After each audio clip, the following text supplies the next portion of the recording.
All right. Hello, guys. Today we're talking about how you can start your Shopify store from scratch. So, when you create an account, you will have a few questions when they will ask you that where would you like to sell and all of these things. So, you have to just choose things not selling yet. Just choose these options that they give you. So, they will give you a plan.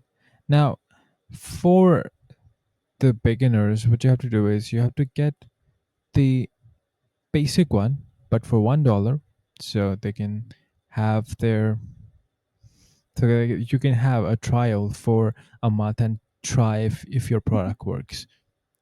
Now, the next thing you have to do is you have to create your website. Now, when you're all set, what you have to do is